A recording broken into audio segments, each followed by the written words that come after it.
Olá, seja bem-vindo ao podcast A Tribuna no Enem. Eu sou o Jonatas Gomes, repórter multimídia da Rede Tribuna. Aqui você acompanha 10 episódios com professores que vão te ajudar a se preparar para o Enem 2024. Além disso, todas as terças e quintas, o jornal A Tribuna publica simulados, com questões de anos anteriores para você testar os seus conhecimentos. E hoje a nossa conversa é com o professor de Filosofia e de Sociologia do Madame, Bravin. Professor, seja muito bem-vindo. Opa, muito obrigado. Professor, o que os alunos podem esperar das questões de Filosofia e Sociologia? Na verdade, é sempre uma pergunta que vale R$1 milhão, não é? Se a gente pudesse ter uma bola de cristal e colocar isso sempre à disposição dos alunos, seria massa. O que a gente pode fazer são justamente algumas aproximações, inferências com relação justamente a essa prova.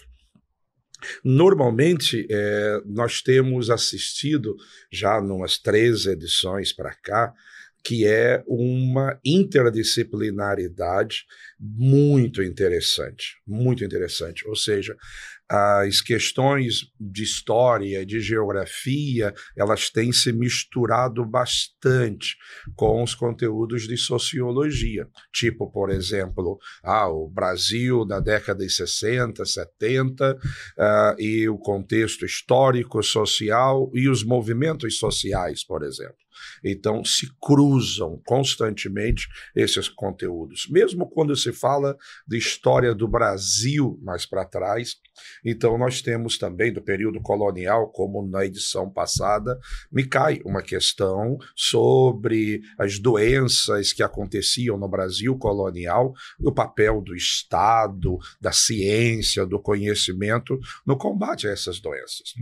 Então, essa proposta que está prevista nos documentos que regulam o Enem, essa interdisciplinaridade. Isso é uma coisa que eles podem esperar e que vai estar, espero eu, nessa prova também. O senhor mencionou, então, o diálogo com sociologia. Filosofia também tem questões interdisciplinares? Nós temos, na verdade, partindo muitas vezes de situações problema. Então, coloca-se uma questão, tipo, numa questão de ética, por exemplo. Um fato, um acontecimento, ou mesmo uma situação problema, para que o aluno, então, possa identificar isso, que corrente da ética ou situações que estão ali presentes nisso. Às vezes um recorte de um texto, de um pensador e tentar então promover a leitura, a partir de uma leitura atenta, decifrar justamente as ideias e os conceitos que ali estão presentes. E dá para dizer quantas questões, em média, tem filosofia e sociologia? Já foi mais fácil, Jonatas, fazer essa separação. Num passado, quando a prova tinha uma característica um tanto mais conteudista e essa divisão, então, era mais clara. Normalmente eram 15 ou 7 de uma, 8 de outra, no outro ano invertia-se isso, era mais fácil. E o restante de história e geografia. Mas hoje em dia tem em especial com sociologia, um pouco mais difícil fazer essa separação. Mas de filosofia, a gente tem topado em torno de 7, 8 questões nessa prova. Então, para a filosofia até um pouco mais fácil. Para a sociologia um pouco mais difícil, porque estão constantemente misturados, interdisciplinarmente misturados esses conteúdos. Entendi. Professor, alguns alunos enviaram perguntas para a gente, eu queria reproduzir para você responder. Pode ser? Claro, vamos lá. Oi, meu nome é Matheus, tenho 17 anos e a minha pergunta vai para a sociologia. Eu queria saber quais são os sociólogos mais recorrentes para cair na prova do Enem. Existem, na verdade, os clássicos da sociologia, o Durkheim, o Weber e o Marx, que, na verdade, costumam cair pouco na prova. Uma questão, de vez em quando, de teoria sociológica, esses caras. Normalmente o pessoal do INEP, ou os caras que elaboram a prova, têm uma preferência maior por sociólogos contemporâneos. Então é interessante, por exemplo, não perder de vista sociólogos como Pierre Bourdieu e o conceito de violência simbólica, que está muito em voga, utilizado para explicar, por exemplo, situações e relações sociais, que seja o machismo, que seja, então, essas questões de gênero hoje. Então, esse conceito pode ser aplicado. E, sem dúvida alguma, um outro sociólogo que constantemente aparece na prova é o Bauman, Zygmunt Bauman, e a ideia dele de uma modernidade líquida que se estende, por exemplo, para outras situações da vida social, como o afeto ou a vida afetiva e esse amor líquido, a vida para o consumo, uma vida líquida. E hoje em dia, dentro desse contexto de violência entre nações, por exemplo, o conceito de medo líquido, já que você não sabe mais, que seja de nações ou esses movimentos, atentados terroristas, por exemplo, você não sabe de onde vem o ataque. E ele vai dizer isso, que existe uma certa diluição e uma dificuldade de você identificar esse inimigo. E aí, quando a gente cai num cruzamento entre sociologia e filosofia, o conceito de indústria cultural dos frankfurtianos, Theodor Adorno e Max Horkheimer, por exemplo, para entender essa presença dos meios de comunicação e a influência desses meios de comunicação nas nossas vidas, em especial nos hábitos de consumo, tombando para um consumismo presentes no mundo atual. Então, esses indivíduos, repetindo só, Pierre Bourdieu, o Zygmunt Bauman e o pessoal da escola de Frankfurt, em especial Adorno e Horkheimer, são uma boa pedida para você colocar na lista de autores para dar uma estudada, uma revisada. É isso que eu ia perguntar, professor, nessa reta final agora para o Enem, revisar então esses autores, esses temas que o senhor comentou, né? E isto, eu sugiro, por exemplo, existem temas que a prova do Enem, ela valoriza, e eu não discordo disso de forma alguma. Por exemplo, democracia e cidadania. Então, esses autores ligados, por exemplo, a essa forma. Talvez o Jürgen Habermas e a ideia de uma razão comunicativa para explicar uma democracia deliberativa, participativa. Os movimentos sociais, então, e a luta, então, pelos direitos de cidadania. Então, movimentos, por exemplo, ambiental, LGBTQ, o movimento operário. Então, são situações que estão presentes constantemente na avaliação, quer sejam movimentos sociais mais tradicionais ou históricos e esses novos movimentos sociais, e em especial um cyberativismo que está muito presente hoje. Isso em termos de sociologia. Então, democracia, cidadania, os movimentos sociais, essa ideia dos meios de comunicação de massa e como estão presentes em nossas vidas através dos frankfurtianos. E em termos de filosofia, existem, na verdade, também alguns assuntos recorrentes na prova do Enem. Você então tem, por exemplo, uma filosofia moderna e a filosofia contemporânea que costumam estar muito presentes na prova. Então, esses assuntos, eles são merecedores de uma atenção. E existe algum método para classificar as questões mais fáceis dentro de sociologia e filosofia? Dá para o aluno avaliar isso? Normalmente dá. Existem questões que, então, são meramente interpretativas, que exigem, na verdade, meramente uma interpretação de um texto. e aí ali a resposta ela praticamente salta aos olhos. Às vezes isso é um tanto um desserviço, não é? É uma questão que se resume a uma interpretação de texto. A gente, enquanto professor, ou nós, enquanto professores, e os guris lá, enquanto alunos, passam um ano inteiro se debruçando sobre apostila, materiais, simulados e uma série de coisas para pegar uma prova e uma questão interpretativa.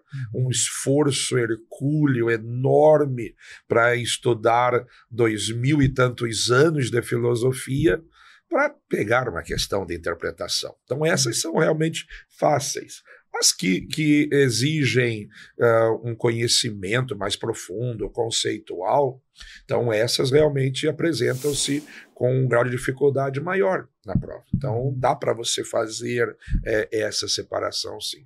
Vamos ouvir mais uma pergunta? Com certeza. Oi, meu nome é Ana Paula Rodrigues Soares, eu tenho 18 anos e a minha pergunta é para filosofia e sociologia.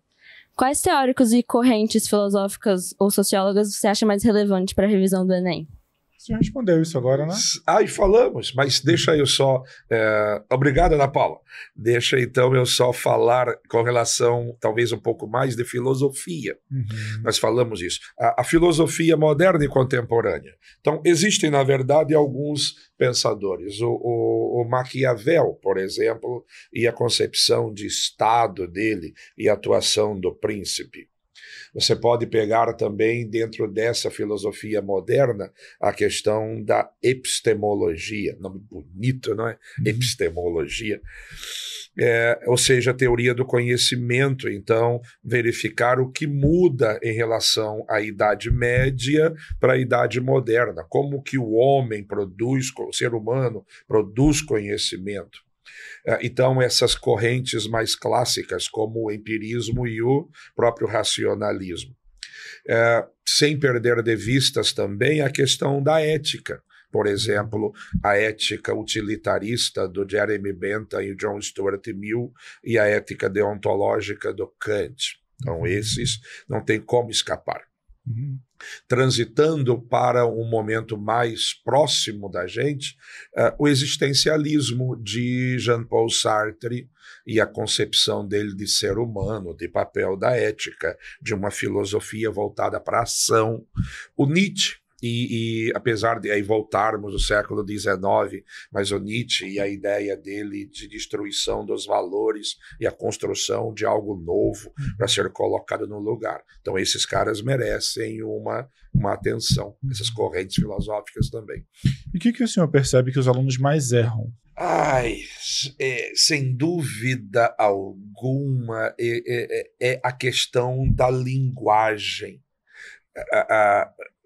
As provas normalmente trazem uma linguagem, e não que esteja justamente errado, não é isso o caso, mas a linguagem utilizada na prova, muitos termos filosóficos utilizados por pensadores como Kant, Hegel, ou situações como essa, e então essa norma culta da língua portuguesa, de vez e os termos filosóficos acabam derrubando o guri, porque aí, na medida que o domínio da linguagem filosófica, muitas vezes, não faz parte do cabedal, do conjunto de conhecimento dos alunos, às vezes por justamente uma fragilidade, às vezes por desvalorizarem ao longo do ensino médio a filosofia e a sociologia, não constituem esse arcabouço. E aí, quando bate numa prova, uma série de termos e conceitos que poderiam ter sido apreendidos com uma leitura da apostila ou outra coisa, acaba justamente dando ruim na prova. Mas é muito por isso. Uma dificuldade de interpretação, muitas vezes, quando a questão dá uma mergulhada maior nesses conteúdos mais específicos de filosofia. E aí talvez a leitura seja até uma oportunidade de aprender melhor esses termos, essas expressões, né, professor? Para se familiarizar, né? Com certeza. Tem um filósofo chamado Wittgenstein que ele diz isso, que o limite da tua linguagem é o limite da tua compreensão do mundo. Então, quanto mais ampla é essa linguagem que você traz, maior a facilidade de decodificar, de então ler e entender, capaz de interpretar um texto com uma facilidade maior e daí, obviamente, alcançar uma resposta adequada para aquela questão. Então, sim, a leitura de apostilas e livros é obviamente um caminho importante para ampliar esse vocabulário e essa linguagem. E algum assunto seria uma surpresa em filosofia e sociologia, que não é uma tendência de ser cobrado nos últimos anos? A filosofia medieval, ela tem deu uma sumida nessas provas nos últimos tempos, essa filosofia medieval. Então, ela reaparecer seria justamente algo realmente inusitado. Mas a gente assistiu, por exemplo, um revigorar dessas questões sociais. Então, afastar-se disso também seria uma surpresa, já que, de alguma forma, essa avaliação, não dá para dizer que seja algo tendencioso, mas tendencioso ou manipulado, mas a gente percebe, obviamente, um governo progressista, então espera-se que as questões do Enem deem conta de uma amplitude maior de assuntos que em outros contextos poderiam ser justamente invisibilizados ou não estarem presentes na avaliação. Vamos ouvir mais uma pergunta? Com certeza. Oi, meu nome é Vitor Cunha, tenho 17 anos e minha pergunta vai para a filosofia. Eu queria saber se, além dos empiristas, dos racionalistas, tem mais alguma coisa que é importante estudar nessa reta final. Essa aí eu acho que a gente deu conta. Sim, além sim. dos empiristas e racionalistas, a ética utilitarista, a ética deontológica, o existencialismo. Eu acho que ele pega da idade moderna, os contratualistas, talvez ali para ajudar o cavalheiro, essa figura, por exemplo, de Hobbes, Locke, Rousseau, como eles entendem o Estado. Então, é uma boa, dentro do contexto histórico dos racionalistas e dos empiristas. E aí, sim, professor, tem algo que eu não perguntei, que seria relevante pontuar para os alunos? Acredito eu que é o seguinte, talvez uma tentativa de manter uma tranquilidade, de dar uma respirada, não perder de vista a necessidade de fazer uma atividade física, um momento de relaxamento para evitar uma sobrecarga e mesmo uma crise de ansiedade no momento derradeiro. Você precisa de maior paciência, então, e cuidado consigo mesmo.